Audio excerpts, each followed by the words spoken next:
What's up, horror fans? Welcome to the Horror Channel podcast. Today with me is Michelle from Force of Light. Greetings, Michelle. How are you? Good to be here. Excited to talk some horror movies. Horror. You got to say it right. Horror. Yes. I wanted you on this episode because you have become a horror fan recently through your reaction channel that you guys do you with your sister Natalie. And I think I already know the answer to this question, but what horror movie hooked you on your reaction channel that got you like saying maybe I like horror movies? I want to say it was Scream. That's what I thought. Yes, because that was like that first time we started. Because for those of you who don't know who I am, again, I'm Michelle Force of Light, like you said. I grew up, I'll just let them know. I know I've told you this, Yeah. but I grew up a massive chicken. I remember seeing, gosh, I would have only been like, I want to say like 6 years old. Yeah, like six when the Scream movie came out. Mm-hmm. And I remember, which I mean, that makes sense at 6 years old. Like, I mean, I'd have nightmares if I saw the preview for Scream. But then I remember, like, when I was 15 years old, I got, brought into watching the new Texas Chainsaw Massacre, and that scared me to death. To death. So this is a brief history, then I'll go where I'm going. Go ahead. Then my other experience, because at that point I did not think I liked horror. Horror films, they scared me to death. Then I got roped into the sequel of, what is it, 28, not 28 days weeks. later. What's the sequel? 28 weeks later. 28 weeks later. And like, I had to excuse myself. I had to get out of there. Like, that was horrifying. And so at that point, by 18 years old, I just did like, no. I was a chicken. Everything scared me. And then it was through, like I said, like he just said, our reactions, that I was like, okay, well, it's October. Maybe we should do some themed stuff. And yes, we did Scream, and I thoroughly loved it. And I would say that that's what got me into it. But before that, technically, I hate that we didn't record it. But when we first started, before we figure out how to record ourselves, we would watch it off camera and then discuss it. Mm-hmm. And I did watch Alien, which technically is horror, and Yes. I did really like Alien. Nice. So it took till my 30s to get into horror films. It happens. Some of us are, takes us a while to get there. But yeah, you're right. Alien is a horror movie. It's essentially Halloween in space, sort of. Yeah. Yes. But no, Scream for a lot of people, especially in like your age group who didn't grow up with horror, is what we like to say. How do I the It's word? kind of like entry horror. Yes, it's entry horror because not only does it play to the slasher horror fan, it plays to the general masses. Yes. And it's easy to consume. I hate that word, consume. It's easy to watch compared to some of the other horror movies that have come before it. And plus it's full of like all the horror references, like tons of horror references in the movie, because Kevin Williamson was a massive horror nerd. So like the movie itself, like most of the movies referenced in Scream is what Scream is sort of based off of.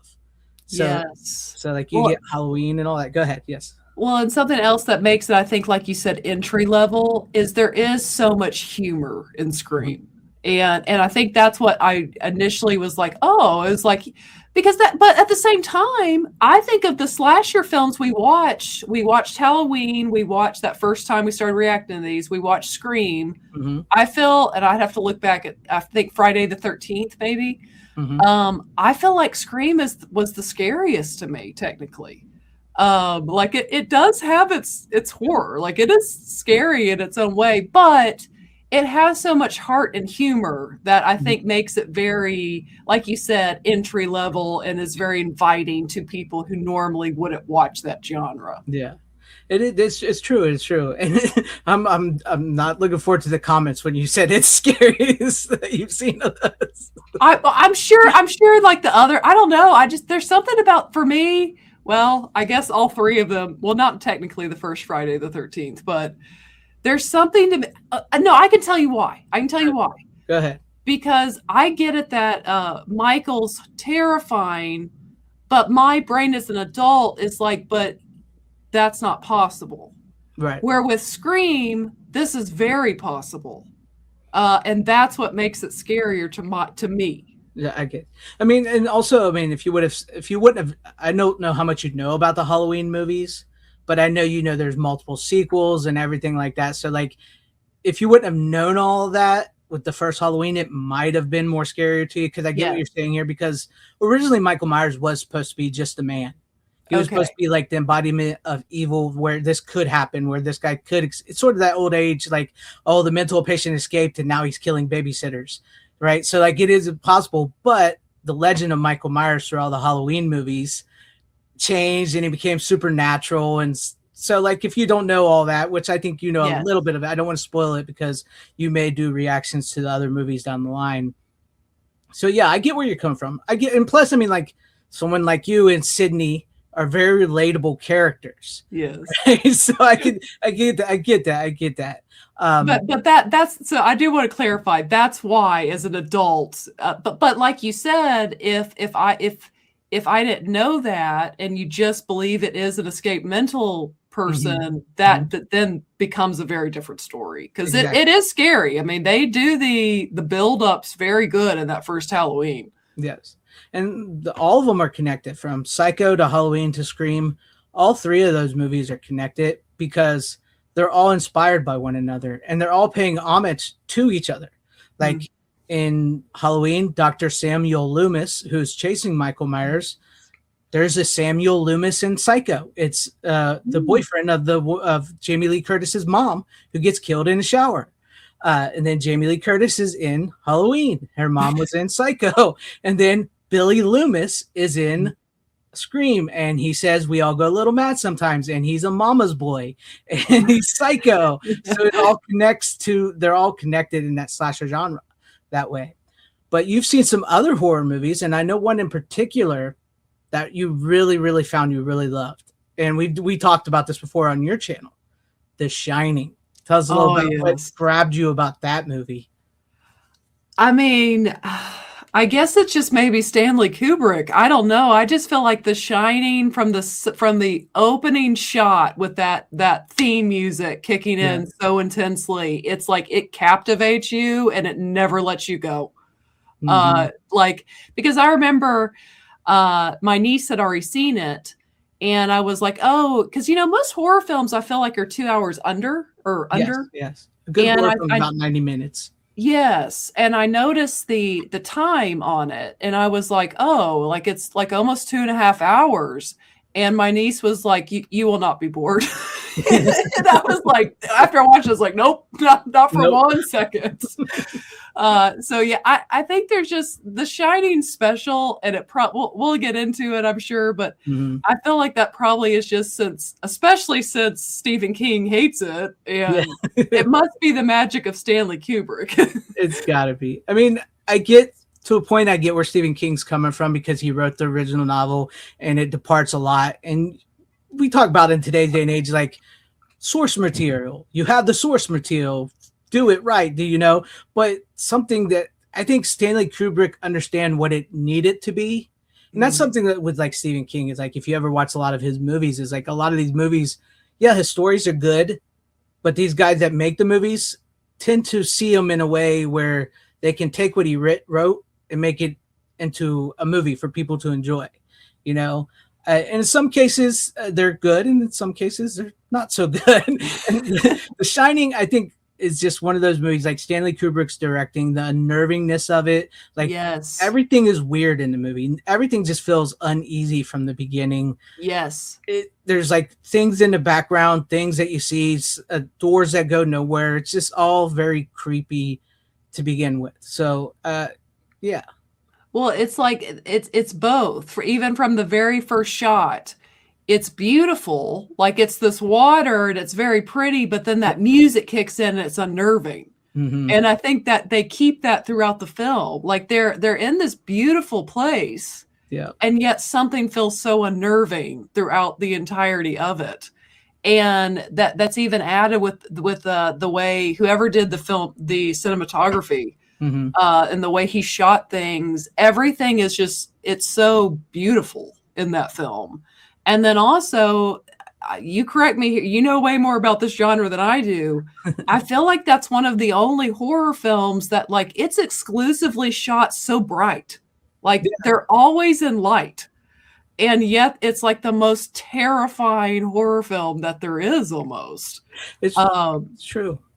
Yeah, it's a very unique horror film. And then on top of that, you have just an incredible performance by Jack Nicholson, and then Shelley Duvall too. Mm-hmm. I feel like sometimes I feel like I picked up the second time I watched it just what an incredible performance she gave. Yeah. And I feel like when people like say Stephen King is like, that's the most, like he really didn't like the portrayal of her. I felt for what he was doing with kind of an abusive relationship, she did it perfectly. I thought she did an incredible job, but yeah, everything in that movie is just unnerving. That's the thing when you sit there, and when I sat there and reacted to it the first time, your brain keeps searching for what is going on here. Like that's what your brain never lets go. It keeps trying to figure out this mystery until the very final moment where they give you that shot of him in the picture and you're like, what? Yeah, exactly. What is going on? Exactly. Yeah, it is. And you're right. Because on the surface, it is one of the more brightly lit movies. And because it's like this beautiful screen, like you mentioned, beautiful screen, like thing, a hotel, everything, but there's so much darkness there. So like the darkness comes from the people and the hotel and what's going on and everything like that, and the performances and how Jack gets darker and darker as the movie goes along, but you still have this bright, vibrant feel to the world that is just not bright and vibrant. So I think that's also part of the unnervingness of the film. Yes, and it feels, because of kind of the way he took it, which again it sounds like is fairly different than Stephen King. It feels real. Yes. Like, you know, it feels like something, and I'm not saying the ghost even, but the heart of the story feels like, well, that could happen. You know, anytime a horror film makes you feel like that could happen, it takes the level to another level. Exactly. Yes, that's a sign of a good horror film, because like it is like, yes, we love the jump scares, we love the gore, we love the, you know, stuff like that. But at the heart of a movie, you got to have an emotional connection, right? Yes. You got to have something that draws you into these people. Yeah, I mean, slashers are fun, and one of the I love the slasher genre is my favorite of the subgenre of horror. But with a lot of slasher movies, you can get just a lot of fodder. Like here's a group of kids, you don't really get to know them. Somebody comes in and takes them all out, right? But with I think what goes back to like The Shining and like even Silence of the Lambs or Scream or Halloween, at least the first couple Halloween movies, is you have these characters, and even Psycho, you have these characters that you get to know, you get to learn about. They feel like real world characters, and then they're put in these situations that become horrifying. Yes. So I think that's what really makes a good horror movie. Yes. Do you consider Silence of the Lamb a true horror film or a thriller? I think it's both. Okay, because I've seen that one now twice, and I think that's another exceptional film. I just never think of it to place it there as much. That's the thing. Is like I just watched this documentary called In Search of Darkness, the 90s, which I help out with these people. They talk about that. What's in the name? What's a thriller? What's a horror film? Because like you can say, well, Silence of Lambs is a thriller. Yes, it is a thriller, but it's also a horror movie, because you look at Hannibal Lecter. He eats people. The scene at the end of the film, what he does to the cops and the way he spreads them out, that's a horror movie. That moment is horrifying. That is a horror. That's like a slasher horror film at that point in time. So it's both. And the studios like to do this thing with horror because they always like to snub their noses at horror. They love the money they make, but they don't really like to, like, it's beneath them. So like if somebody makes a horror movie or something that becomes like a prestigious movie like Silence of the Lambs or The Shining or something, it's no longer a horror movie to them. It's a thriller.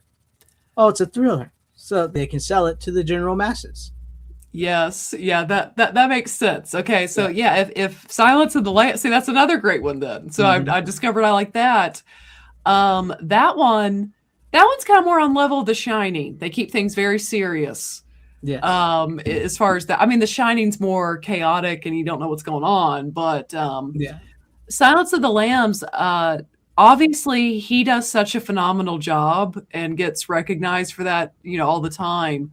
But what caught my attention the first time I watched Silence of the Lamb was her role, Mhm. was Clarice, because especially in today's time where we've had so many really bad female characters, Yeah. she's an exceptionally written character. Mhm. And I love how it's like she's almost like, well, she really is like a lamb led to the slaughter, basically. Yes. Because from the very beginning, the FBI is just using her as an attractive young woman. Mhm. But yet he picks up that they're doing that, and he kind of takes a liking towards her. Yeah. But in every situation, it's like this belittling. The scene when she walks in and sees him for the first time, and that something that was thrown at her, it's just like everything in it, she is so belittled, Mhm. and then for her to kind of seize the moment at the end with his help in some regard.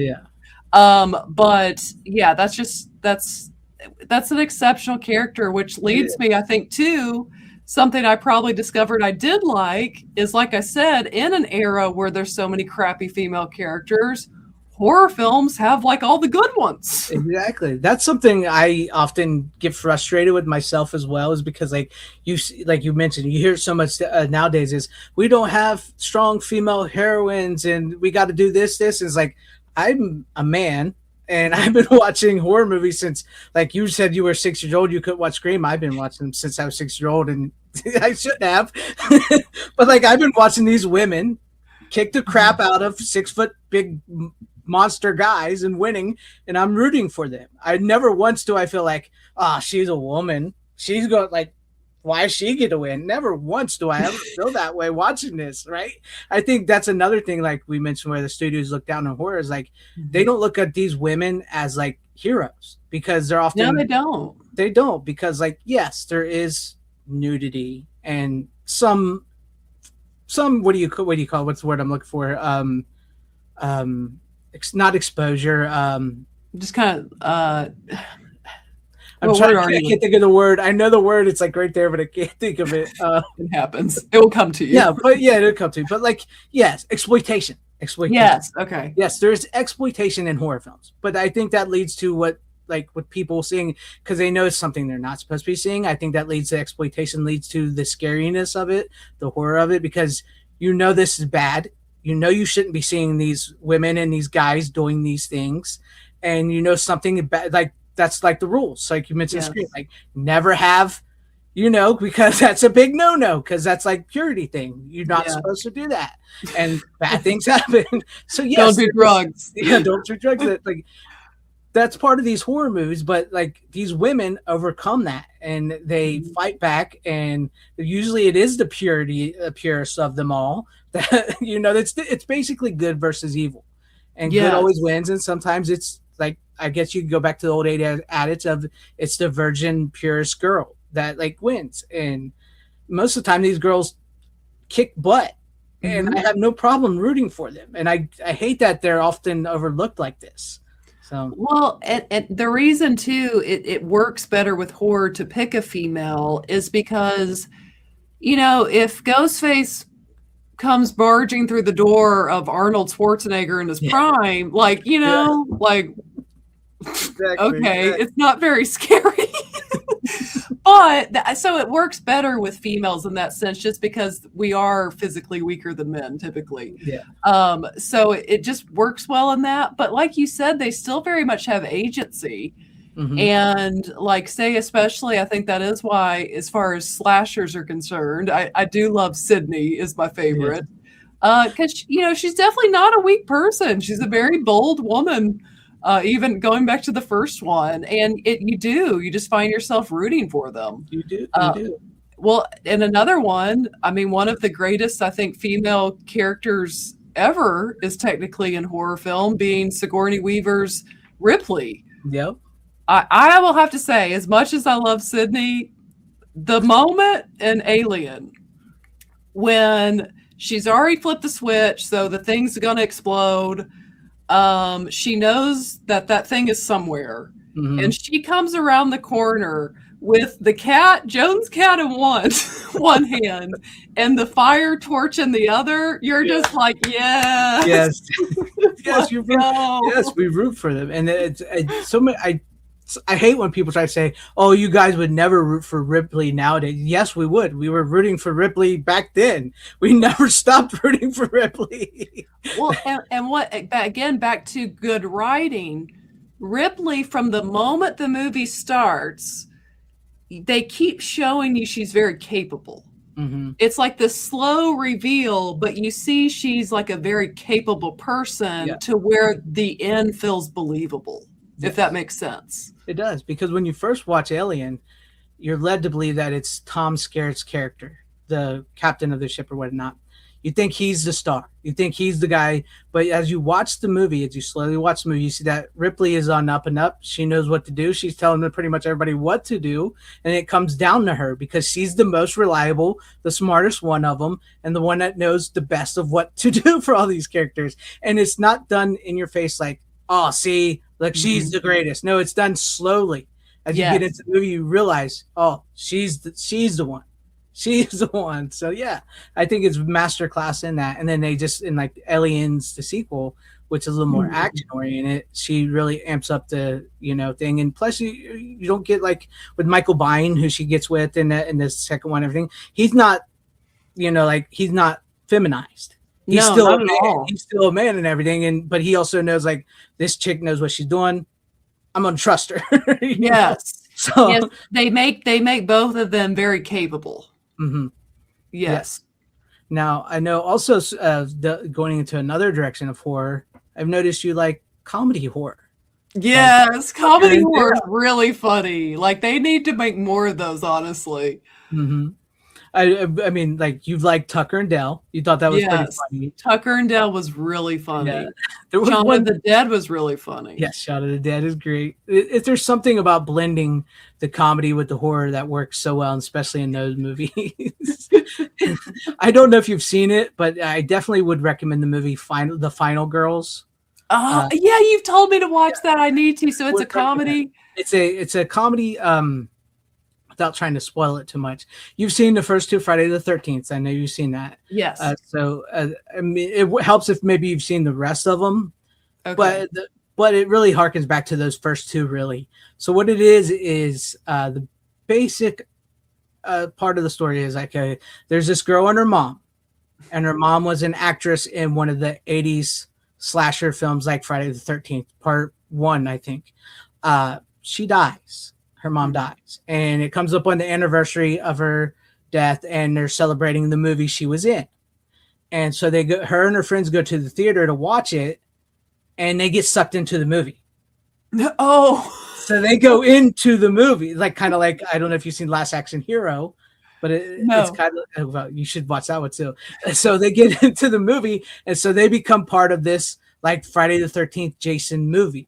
And with the rules of a slasher and everything, and the final girls, because it's like, as we just talked about the women, so like which one will be the final girl in the movie, because they're all, like, it's a bunch of girls and a couple guys, so of the movies and stuff. So but it's really great, it's really funny, and it might make you have a little tear by the end of the movie. So get some emotion in it. I like it. Some emotion. I think it's a movie that you and Natalie would really enjoy if you ever react to it.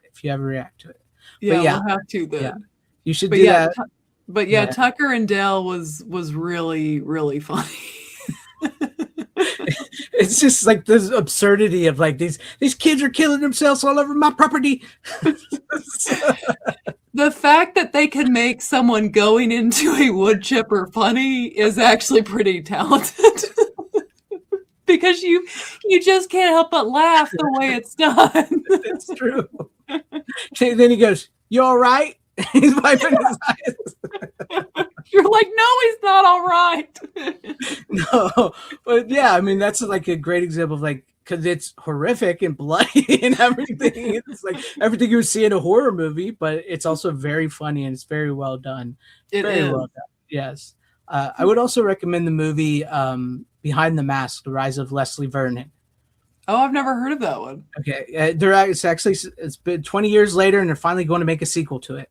It was just announced, Nice. but okay, this movie, to explain it a little bit without spoiling it, because it's this guy who, in the world they live in, Freddy Krueger, Jason, Michael Myers, Chucky, they all exist. They're all real, and this guy wants to be the next slasher. He wants to, he's setting this up. He's got this everything ready to go, and he hires a film crew, and it's like a documentary sort of, to follow him as he prepares for his coming out as the next slasher, and how he sets it up, and how he's like, how much cardio I have to do to make it look like I'm just walking to chase these kids, because they're just like they're always running, but the slasher's always just walking behind him and catches him. So he hires this crew and this girl to to follow him as he sets it up, and you have to figure out, it's a comedy, and as it goes along you have to figure out, is he serious? Is he really going to do this, or is he what's going on? It's really, that sounds really funny. good. And Robert Englund, who plays Freddy Krueger, is in the movie as the guy that's the Dr. Loomis from Halloween, who's trying to get Michael Myers. He's the one trying to stop him.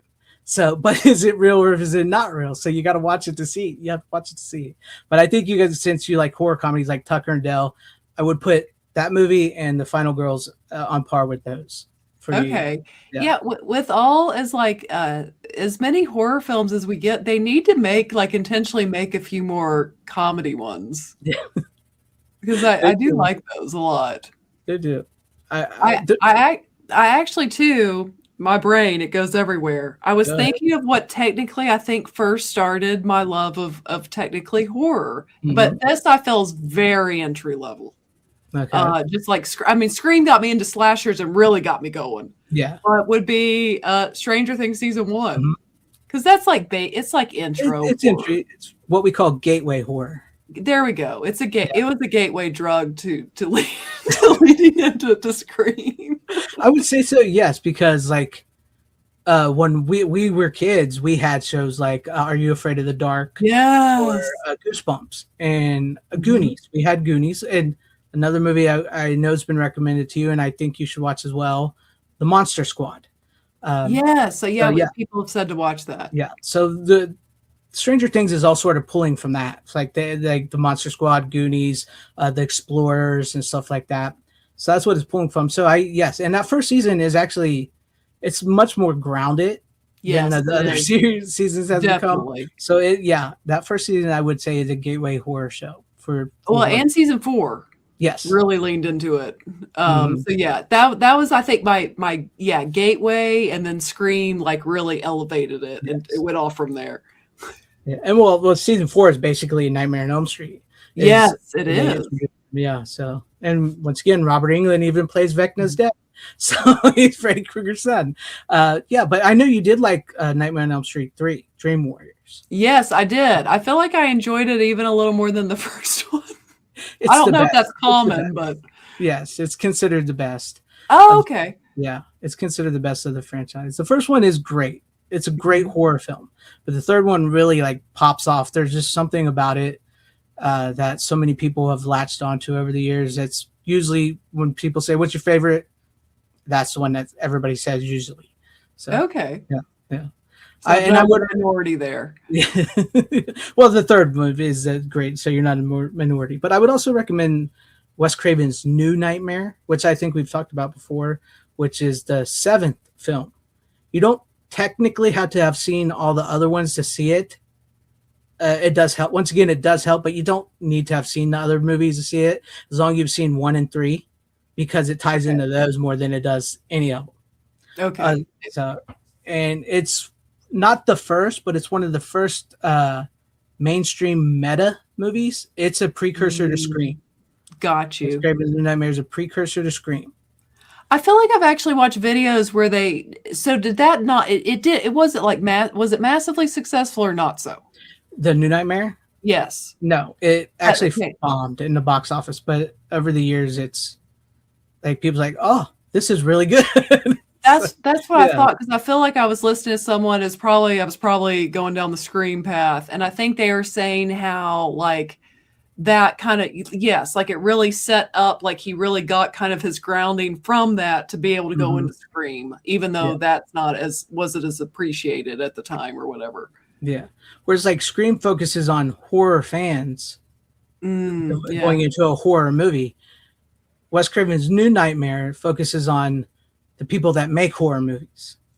Oh, And okay. the less I say about it is better because I don't. You really kind of want to go into the New Nightmare without really know much about it, Okay. other than the Nancy's in it, Oh, okay. but she's not Nancy. She's Gotcha. Heather. She's Heather Langenkamp, the actress. So it's the same actress. She's just playing herself.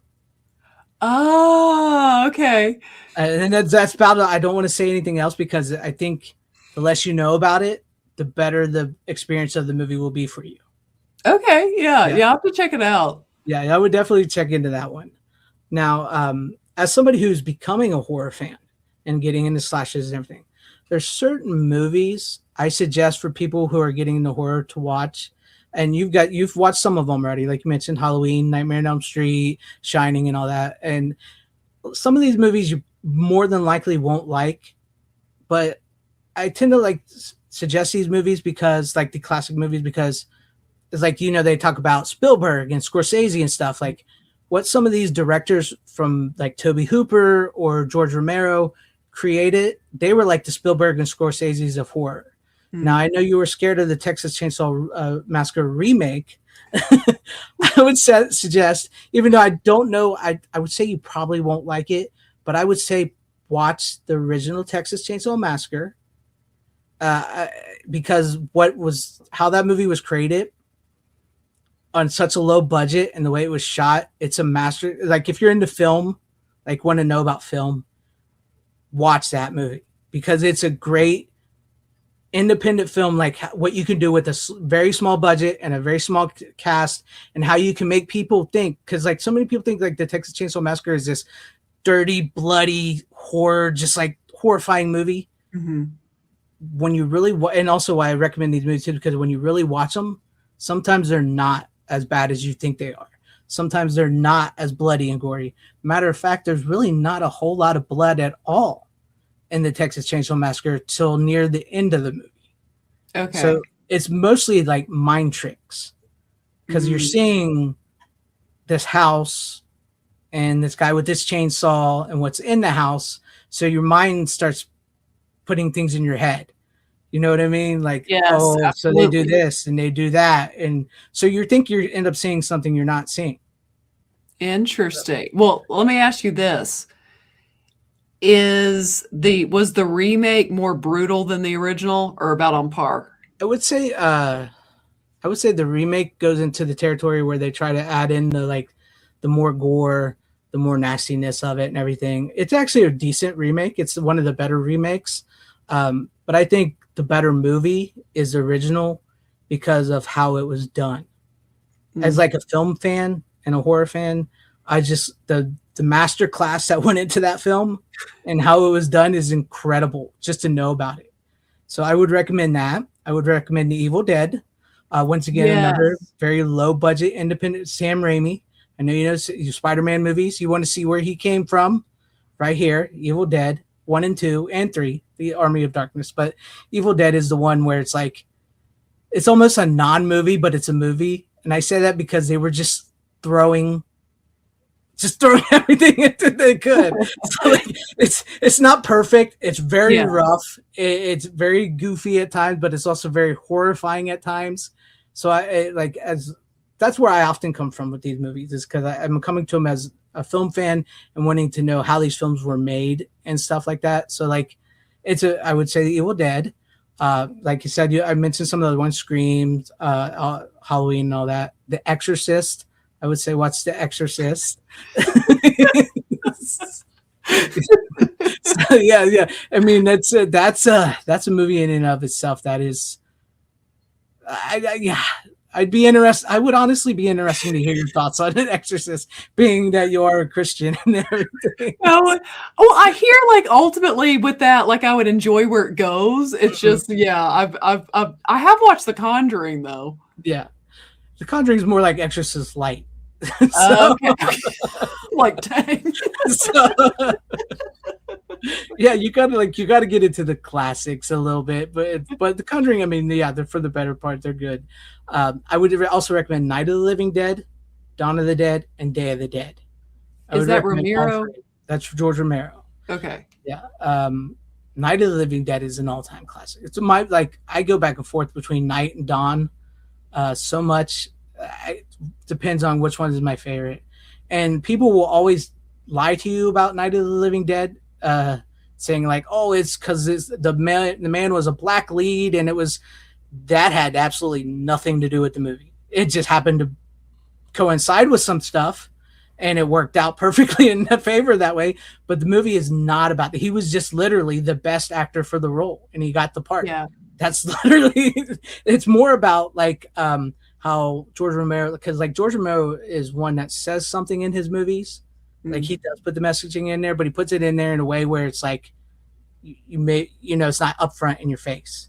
Yes. But you can see it. Like the Night of the Living Dead isn't about a black guy taking control and being a hero. It's about these people who are seeing their fellow men and women as monsters. Right? Because like it was happening at a point in time where people were seeing, like in the cities with fighting and stuff amongst people, like they were seeing each other as monsters, and the times were changing. So that's what it's really about. So like with the ghouls, they're not really called zombies; they're called ghouls. That was kind of like now you just said they're not called zombies, they're called ghouls. But that was kind of like now I feel like I can't answer this question. But I was going to say that was kind of like the first really big zombie film, right? Yes. Okay. It was one of the, much like Psycho isn't the first slasher, but it's one that got it right, and now every movie is sort of based off of that. Like there was White Zombie before Night of the Dead and everything. There was some zombie movies before, but this was a movie where it's like this started the whole zombie craze. Got you. And then like Dawn of the Dead takes place in the 70s, and it's more about like consumerism because like it's this group of people that get holed up in this mall. And he was like commenting on like how people were starting to go out, and which is funny because you think about this now, like nobody leaves their house because now they want you to stay in your house and watch TV on streaming, right? So like he's commenting on how these because the malls were new, and how these massive malls were opening, and that everybody was flocking to them to buy stuff. So like he was like commenting a little bit on consumerism, and that's where all the zombies, the ghouls, they're going to the mall because that's where they go, right? So they're like, so these people are stuck in there. So yeah, it's great in that sense, but it's also very 70s. So you gotta have. So when you're watching it, especially in the beginning, you gotta remember this is the 70s. Yes. This isn't the 2000s. So sensibilities are different. The filming is different. The acting is different. So, I got what you're saying. So you got to be prepared. It's the 70s. So, and then you have Day of the Dead, which is often considered the weakest of the three. And it's more like, now it's considered a trilogy, even though it doesn't carry over the same characters at all. But it's kind of like Night of the Dead is like the beginning of this. Day of the Dead or Dawn of the Dead is what happens afterwards when it hits like from a small farmhouse to a big city. And then Day of the Dead is what happens to the people that are left after they've taken over the world completely. So and it's often considered the weakest, but it's actually really good. So I would recommend those. Like those are like classic horror movies, I would say, to watch. And then also as a Universal Monster fan, I'd say watch some of the original Universal Monster movies. So like the original, like Frankenstein or Dracula. Frankenstein and Dracula, the Wolfman, the Mummy. So yeah, I would recommend those. Do you know, I did a review for it. I feel like because it was like a French film, a lot of people didn't see it. I really enjoyed the new Dracula movie. Yeah, the Dracula A Love Tale. I thought it was really good. I've been wanting to see that, so I'm interested in it because I'm a fan of the Dracula story as well. So, and I enjoyed the Bram Stoker Dracula from '93. It is very good. It is very good, except for Keanu Reeves' accent. Oh, the Keanu Reeves accent, it's bad. I had to make a few jokes about that. But this might be unpopular, but I enjoyed it more than the modern Nosferatu. Oh, I don't think that's very unpopular. Okay. I think most people. I mean, I love the new Nosferatu movie, but I would say Bram Stoker's is better. Bram Stoker's Dracula is a better movie. Well, I think there's more to Dracula's character than Nosferatu that's more interesting. Well, Nosferatu is just a ripoff of Dracula. Yeah, but in a more boring one, where like Dracula's like a gentleman, like he kind of woos the ladies and things, and like Nosferatu's just like the source of evil. I don't know, like it's not as it's not as fun. Well, technically, Nosferatu is more Dracula than the Dracula movies you've been watching. Well, that's he's not so much a ladies' man in the book.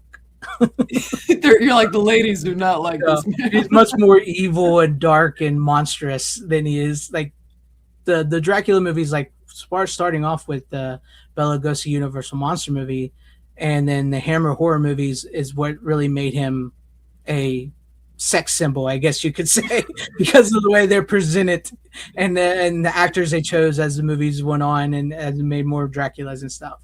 Whereas Nosferatu is much more like the original, and because it's a ripoff, like they couldn't get the rights to Dracula, so they just made Dracula without using the name Dracula. So that's what they did. Like it's Nosferatu. It's Nosferatu. It's a vampire. So like he's much more monstrous than he actually is presented in those. But I understand why people like those. I think most of us gravitate towards those movies anyways. So yeah, they're fun. Well, see, I was going to ask you, since you brought up Sam Raimi, have you seen Send Help? I have not. I've been wanting to get it, but Disney's prices are crazy on their physical media. And I don't really do digital. So yeah, I've been trying to wait for the price to go down, but I've heard it was pretty good. It was fun. It's fun. Like that's the way I'd word it. Like I think you'll enjoy it on some level for sure. Yeah. I mean, like like I said, if you watch the Evil Dead movies, you can exactly see where Send Help came from. Because the Evil Dead goes from the first movie to being like a legit horror movie. And then the second movie becomes comedy. And then the third movie, when it becomes Army of Darkness, is just straight up action comedy. It with Bruce Campbell. So, and you'll see exactly when you get to Army of Darkness, you go, oh, so this is where Spider-Man came from. This is where Darkman came from, which you should also see Darkman, which isn't technically a horror movie, but it's a superhero movie, like sort of comic book-esque movie with Liam Neeson. Yeah. So and then it goes from there, and you can totally see Sam Raimi. Was his car in the movie? The Oldsmobile. The brown car. It's in every Sam Raimi movie.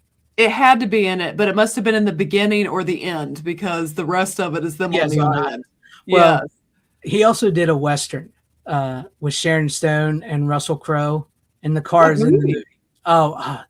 What is Quick and the Dead? It's called Quick and the Dead. Okay. Yeah, it's got Leonardo DiCaprio, Russell Crowe, Sharon Stone, and Gene Hackman. Okay, that's a good cast. It's a really good Western. And it's a woman-led Western with Sharon Stone. That's kind of unique. Yes. And the car is hidden in the movie. It's in everything. It's in every one of his movies. It's in every one of his movies. It was his car. He makes a movie in the early 1900s, and we're like, but how? How's it there? It's in every one of them. That's pretty funny. Let's see. I was going to ask, because I think this goes in the horror genre. The movie that people said Sinners was a ripoff of. Yes, From Dusk Till Dawn. From Dusk Till Dawn? Is that horror or? Yes, it's horror. Yes. Did you like it? I like the movie. I like From Dusk Till Dawn. I like it. Once again, I would like to hear your thoughts on it, because I do like to hear your thoughts. Because I like listening to people when they see these movies for the first time. That's why I enjoy your reaction channel, because I can tell you guys are really legitimately seeing these for the first time. Yes. And I like to hear people when I like to hear their thoughts on them, regardless if they like them or not. Especially if they don't like them, I love hearing when people don't like them. I want to hear why, even if I like them. But I would like to, since I have not seen Sinners, and I know you have, and you got a little pushback for not liking it. I didn't love it. I would like to hear your thoughts on it, but it's a very grindhouse Okay. type movie. It's very exploitative. Um, Technically, I think you already know the twist. You know the It's twist. vampires. Once again, this is a movie you're not supposed to know there were vampires Okay. because it's presented to you as a different type of almost thriller horror movie to begin with. Because you have George Clooney and Quentin Tarantino are these brothers who Quentin Tarantino busted George Clooney out of prison, right? And they're brothers, and they're trying to get to Mexico, and so they kidnapped his family to take them into Mexico. So you think it's a horror on that level, right? And so when they get into Mexico, that's when the movie does a full 180. And all of a sudden, vampires. Like, it's a vampire movie, and you're like, "What?" So it's actually pretty brilliant, but also there's a lot of like some horrible things happen in this movie. I would say that's why I was willing to bet because didn't Tarantino write it and Rodriguez directed, Yes, or yeah, but anything he writes is gonna have all kinds of stuff. It's there's some very horrible things happen in this movie, especially with Tarantino's character in and of itself, because his character in the movie, like I'm sorry, I know, because in case you guys ever react to it or actually just watch it up, not reacting to it, is like Tarantino's character is a very disturbed person. Okay, he does some really bad things. I think he's able to write these characters for a reason. Yes. So like his character does some pretty bad things, and he hears things too. It's like he's not there in the set, so like he hears people say things that they don't say. Okay. So yeah, so it's, and Clooney's Clooney, but he's just like he's trying to be cool. He's cool. He's cool. Everybody be cool. That's like his line in the movie. So yeah, and then what they do is they kidnapped it. Harvey Keitel plays this pastor. He was a pastor. Okay. And he sort of lost his faith because his wife died. And he's on a road trip, like on a trip with his daughter and his adopted son. And they get hijacked and kidnapped by these two guys. And so like at first they're the bad guys. But then along the way, they become not the bad guys. They become not the bad guys. Well, at least one of them. So yeah, and it's with you seeing Sinners, I'm sure you will see a lot of where they connects if you ever watch it. Okay, yeah, I probably will at some point. Yeah, I would. I mean, I wouldn't rush into it, but yeah. You're like, just take your time. Just take your time. Yeah, I mean, yes, I enjoy it. Because I've watched horror movies all my life and everything, and I think it is really, once again, I love the filmmaking behind it. I love the low budgetness of it. I love the grittiness of it. I love the performances because it has a really great cast of characters. Like yes, even with Quentin Tarantino, how messed up he is, and then like with Harvey Keitel playing this father who's lost his faith, who was a preacher, and his daughter, and trying to protect his family and everything. So like you have this really great cast that you really get connected with. And then Salma Hayek's in it too, right? Yes, Salma Hayek is in it as dancing vampire. That's what I thought. She's like has a dancing scene or something. Yeah, and a foot scene as well. Tarantino, he wrote it, and what happens with it? There's feet. Yes. No, but I mean, it's a pretty decent movie. I mean, it's very grindhouse and grimy, but I enjoyed it. I didn't love. Let's see. I watched. It was okay. What was it? Black Christmas. It was okay. It like you can see that came before Halloween, right? Yes, that came before Halloween. Yeah, I mean, what's your thoughts on Black Christmas? It's all right. I like it. It's an all right slasher. Yeah, so, like I think all right is where I put it. Yeah, it's once again, it's a movie that inspired Halloween and Scream and all those. So yeah, it has its place in history. Matter of fact, what I was just talking about, Behind the Mask, The Rise of Leslie Vernon, they mentioned like slasher movies like that, and there's a character in the movie that maybe was supposed to be Billy from Black Christmas. Ooh, okay. So, so there's that in the movie. Like oh, in my day, that we used to come in and it was like one and done. But then all these new guys showed up, and it's like, oh, they keep coming back, and it's a whole different game now. Yeah, so that's where they come from for that. But yeah, it's a good movie. It's all right. Okay. Yeah, it's Yeah. all right. Yeah, it's good. I was trying to think of modern things. Well, I think my favorite modern horror film that I saw within, the last year was definitely Weapons. Yes. That was my favorite. And yeah, kind of same thing. Like I felt like, I don't know, I just felt like the cinematography, everything about that film worked for me. Yeah. And then I the acting. really enjoyed it. Yeah. Yes, I'm excited for. I guess he's doing, was it Resident Evil or something? Zach Cregger's. I've never gone into any of that, so that doesn't intrigue me as much. I really did. I enjoyed Barbarian and I loved Weapons. I wish he would just keep doing original horror. Yeah. Like I don't need him to take a franchise it's already been established. Just keep doing new things. Yeah, I wish he would too. I know he's got a movie called The Flood coming out after that, but that typically happens with these directors. Is like once Hollywood sees you can do that and make money, hey, you want to do a franchise movie? So that's where they get you. And don't. Yeah, and it doesn't help that he's already said that. Oh, that's not really based on the games, so he's already got the gamers mad. Yeah, I don't want to do that. So you have to wait and see how that plays out. But no, I've known Zach Cregger for years because I saw him on The Whitest Kids You Know because he's a comedian.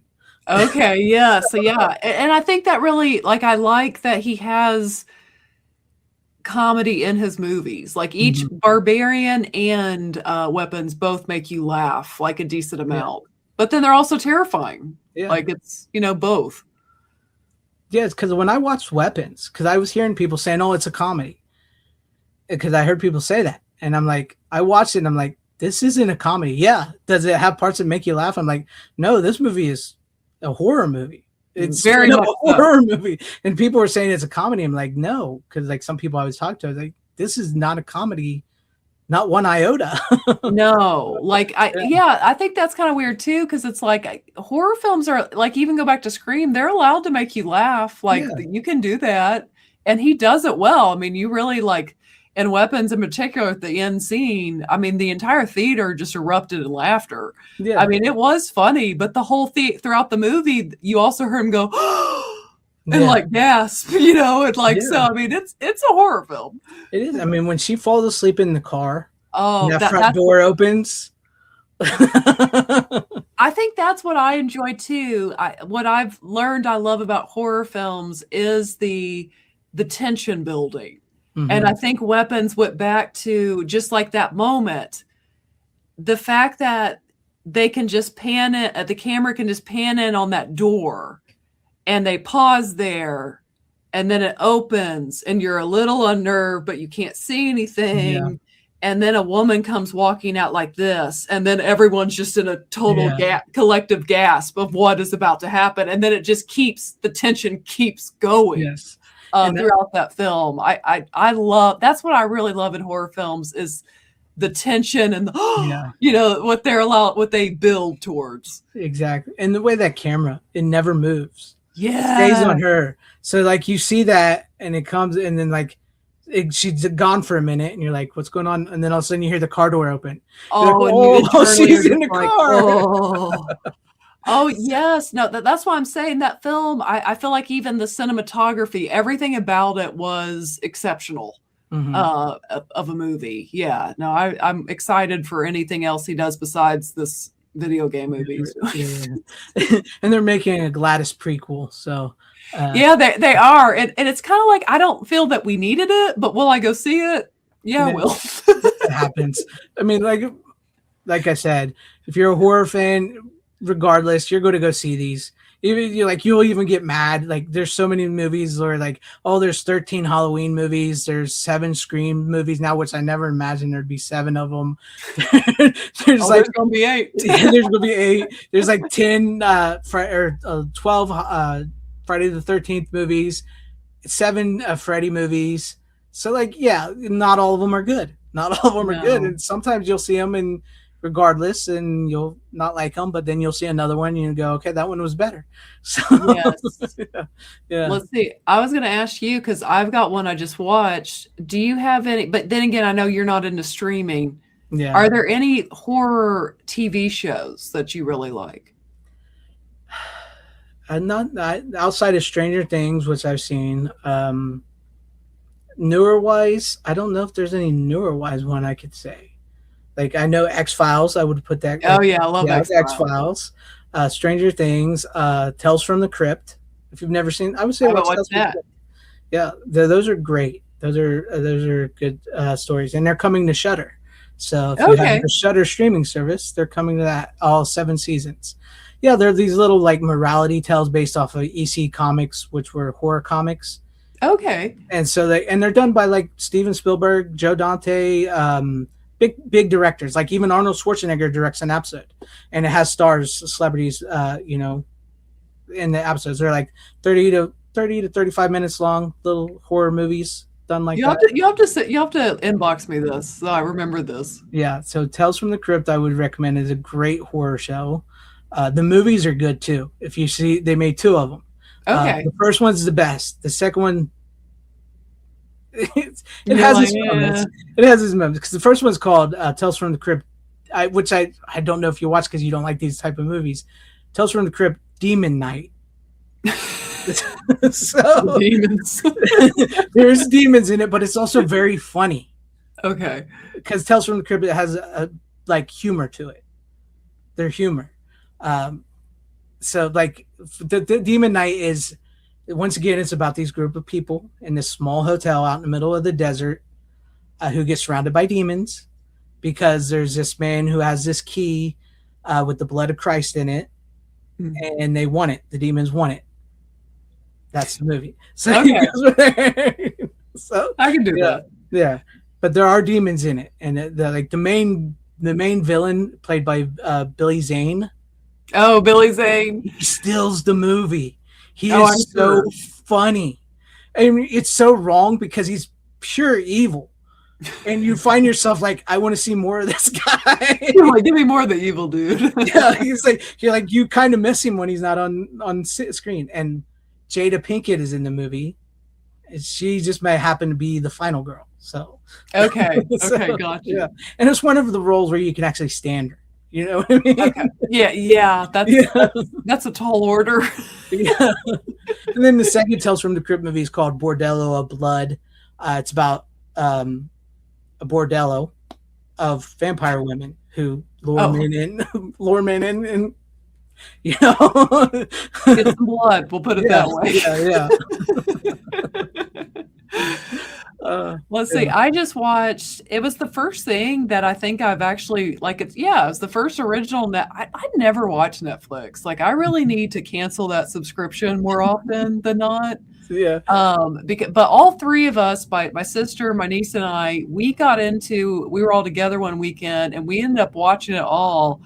It actually was produced by the Duffer Brothers, but it was what is it? Something Very Bad is About to Happen. It's a new miniseries, and it was really creepy and interesting. It kept your interest throughout the entire thing. Mm-hmm. Yeah, have you heard of it? I don't think I've heard of this one. It was produced by the Duffer Brothers. It was produced by the Duffer Brothers, and I think it's been doing pretty well for Netflix. I think, but it is a straight up horror TV show. It's very dark, but it's one of those two that relies on kind of misguiding and giving you just a lot of like something's off, but you can't figure out what's off. But it was. I'm not gonna like. I mean, it's not like it was the best thing ever, but it was the first thing on Netflix that I watched, and like I watched it all. And you wanted to keep going. You wanted to see what happened next. So I mean that's good for them. Yeah, I mean, yes, especially when it can grab you like that. I've Yeah. heard that like the Midnight Mass is pretty good on there, which I've I've never watched that. Have you? No, I Oh, okay. but I've heard it was good. I've heard it was good. I mean, there's ways I can find to watch these shows, but I don't typically like to do that because I like to support the artist and everything. But no, I've heard that was good. I was trying to think like because most of my horror shows was when I was growing up because I don't really see a lot of I don't really watch a lot of TV. I watch more movies than I do TV. Yeah. So like I was trying to think outside of like X-Files, Tales from the Crypt, or Stranger Things, which I did see. Um, I know there's a Scream TV show, but it's horrible. Oh, I tried to watch it. It's bad. It was not good. Yeah, I did like it. I've seen like maybe 2 episodes, and I was like, nope, this is MTV stuff. No, I'm good. So, no, It wasn't very good. I mean, there's like the classics, like typical like Vampire Diaries, which is sort of a horror show, which I've never, I know that's more for girls and stuff. For teenage girls. Girls. But I mean, if you want to watch that, it's written by Kevin Williamson. What was it really? Yes, it was created by him in the beginning. Well, my goodness, I can tell you because my niece and I have been to Covington, Georgia, where it was filmed. Mm-hmm. My gosh, they marketed that town. I Yeah. mean, people really do love the Vampire Diaries. Like it is like I've been there twice, years apart, and I mean they've got full tours going. People love it. That's great. Which that town is also in Friday the 13th Part 6. So, That town is also in the new Scream. That town is also in Weapons. Yep. That town's also in Doctor Sleep. Yep. That town's in a lot. It's in a lot. And I know from Friday the 13th Part 6, Jason lives. So Okay. Yeah, I've not seen that one yet. that's often considered the best of the Really? franchise. The fifth one? The sixth one. Sixth one, okay. Fifth one is not. If we ever skip those, is there like are people gonna be real angry? Do you need to see all of them? We've seen the first two. Technically 1, 2, 3, 4 all go together. Okay. It's all like one big movie. The fifth one sort of ties into them, but you don't need to see it because it's horrible. You're like, that's the reason because it's no, I mean like most of what is acknowledged from that movie and the sixth movie is like quick and that's it. Don't worry about it ever again because I'll tell you the little spoiler for that one. It's not Jason. That's it's not Jason. Well, that would probably make people mad. Yes, because it was marketed as Jason's back, and he's not in the movie. That was like, if you do a Scream, you're like Ghostface is back, and he never shows up. You're just like, what? Technically, it's sort of like a Ghostface thing because it's not. It's somebody pretending to be Jason wearing the mask and everything. Gotcha. So it's sort of like that in that sense. So no, you don't have to see that. I mean, it's got its fans over the years, but like 1, 2, 3, and 4, and then 5 and 6 all sort of go together, and then up to 8. Honestly, up to 8 they all go together. So okay, and then after that with Jason Goes to Hell and Jason X, and then Freddy versus Jason. Yeah, I would. Freddy versus Jason's good. I'd see that one eventually if you ever get to it. okay. That was fun. That's a fun movie. It's not so much scary. There is scariness to it, but it's also just like a fun movie just to see these two guys in one Go movie at it. together. Yeah. No, I enjoy fun. I'm sure I would like it. Yeah. But no, I know we've been going on here for about an hour, so we'll get ready to close this down. I know you've seen Fright Night. We'll get into these real quick and then we'll close it out. I know you've seen Fright Night, The Lost Boys. What was some of the other ones you've seen recently that was like that? Because I know you like Fright Night more than you like, or no, you like Lost Boys. I like Lost Boys. It was just so 80s. Yeah.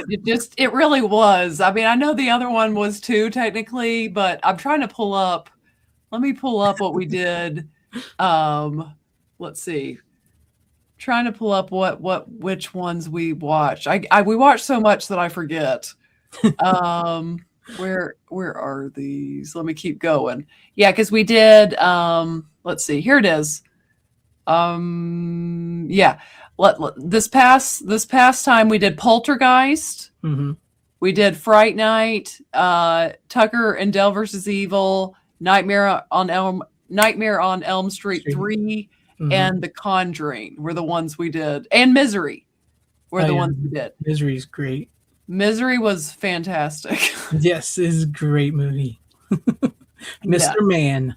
Mr. Man. She is, oh my gosh, yeah, she's phenomenal in that. Both of them are. Yeah. It was really good. I know you've seen the It movies too with Oh, that's right. Yes. Yes, because I watched. Okay, yeah, that's what happened. So after Stranger Things ended, and I had a big Stranger Things size hole in my heart. People told me to watch it. Welcome to Derry. Is it Mhm. Derry? Right? Welcome Yeah. there, Okay. yeah. I always want to call it something wrong. And so I watched that TV show because I was told that as long as I'd seen The Shining, I'd be fine. Mhm. Which was true. Yeah. So I watched the TV show, and then I was like, well, now I want to see the movie. So then I watched it chapter 1 and it chapter 2. Which I like the first one. The second one Yeah. it gets a little long in the tooth, and I personally I enjoy the original miniseries Dude, with a Tim lot of Curry. people have told me to watch that. Like Yeah. a lot of people on the internet really love that miniseries with Mhm. it's Tim Curry, Tim right? Curry as Yeah. Penny. It's not scary like in the sense of like what they show in with like Pennywise eating kids and everything like that and the blood and all that. Like the newer movies get deeper into that than like because it was a mini series on TV in the 90s. So, Yeah. I mean, yes, there is horrific things, and he does eat Georgie because that scene is almost exactly the same in both movies. So in the miniseries, do they show like him trying to? I mean, that the opening. I really enjoyed the It movie. I did, Mhm. but I can't do that opening Yeah, scene. I yeah. can't with Georgie. It's just too much. That opening scene is almost the exact same opening scene in when they get to that. Well, it doesn't quite open on that scene, but it's almost exactly done the exact same way. Okay. Almost done from the in that. And one of the things I liked about Tim Curry's performance is like Pennywise is actually supposed to be a welcoming clown. Like, oh, like he Mm. is a clown when you first see him, like, oh, he is a nice clown and everything. So he's like calm, and then he becomes this monstrous thing. And whereas like the Pennywise in the newer movies is a little more monstrous right from the get go. Yeah. Yeah, Oh, he but is terrifying as Pennywise, he but is. He yet is. like mesmerizing. You can't look away. Like the Yeah, way he does his faces and his yeah. eyes and talks. He did a phenomenal job. Oh no, yeah, he is very, very good. Him and Tim Curry, I think, own the role of Pennywise. Tim Curry's is much more different, but like his performance is great. But then once again, like I said, it's very 90s and Yeah. it's TV. So Not it's a yeah. TV miniseries. So like it's a little more drama-esque than it is horror movie-esque. But Yeah. if you saw that as a kid, you were terrified. Oh, I would have slept for months. So it's more like a nostalgia thing, really, why I think so many of us prefer that over the new ones. Yes. Yeah. But I thank you. We did go on a little longer than I actually anticipated. Oh, we had fun. I was enjoying it. It's always a good conversation. If I didn't have to go, I would continue talking, but I do have to go. But I appreciate you, Michelle. I hope I didn't let you. I hope I didn't overtalk you because No, not at all. I've enjoyed it. It's been a lot of fun. We'll do it again. yeah, sometimes when I get to talking about the movies and stuff I love, I kind of go on a thing. No, it was good.